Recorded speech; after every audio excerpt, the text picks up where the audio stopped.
Ce matin, dans le quartier des Deux Plateaux à Abidjan, Jean-Paul Méancio se rend à la Fabrique culturelle, une salle de spectacle bien connue dans le milieu artistique ivoirien.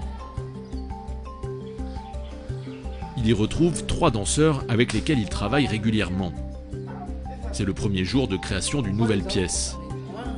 Pour celle-ci, Jean-Paul troque son costume de danseur pour celui de chorégraphe.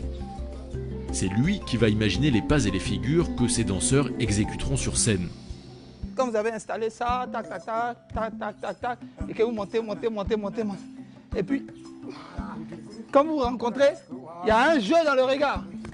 Mais ça rentre dans le corps. Et ça continue. Yeah, continue. Yeah. En bas, en haut, yes. Quand je croise quelqu'un, je le regarde. Yeah. Et puis, on n'est pas forcément obligé d'être prêt, tu vois, ça peut être même loin. Pour cette création, Jean-Paul Méancio s'appuie sur la danse Zaouli, célèbre danse gouro qui repose sur la dextérité et l'agilité du danseur. Une danse traditionnelle à laquelle il ajoute une touche de danse contemporaine, sa marque de fabrique.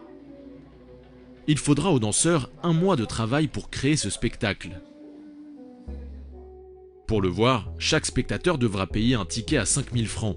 La Fabrique culturelle ayant une capacité de 100 personnes, Jean-Paul et sa compagnie peuvent espérer gagner jusqu'à 500 000 francs si la salle est remplie, ce qui dans les faits est rarement le cas.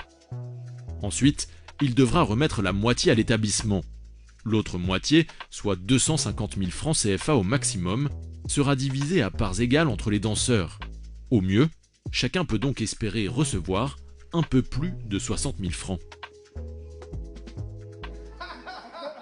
Un revenu très modeste pour 1 mois de travail et bien loin de ce que gagne Jean-Paul en Europe, 1 million de francs CFA par mois en moyenne.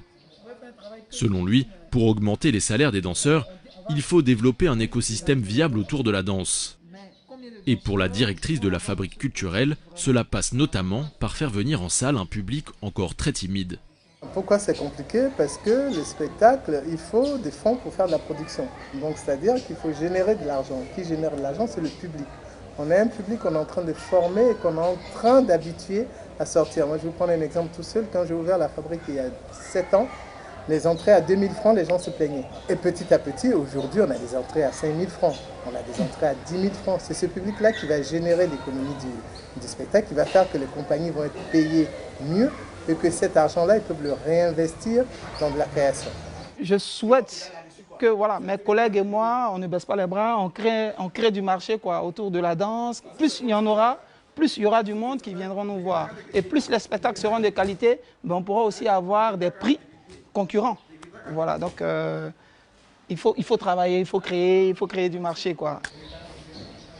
Ces spectacles en Côte d'Ivoire rapportent à Jean-Paul Méancio environ 10% seulement de ses revenus annuels. Le reste provient de ses cachets à l'international. Alors pour compléter ses revenus, il a créé un nouveau concept, des cours de fitness basés sur des pas de danse.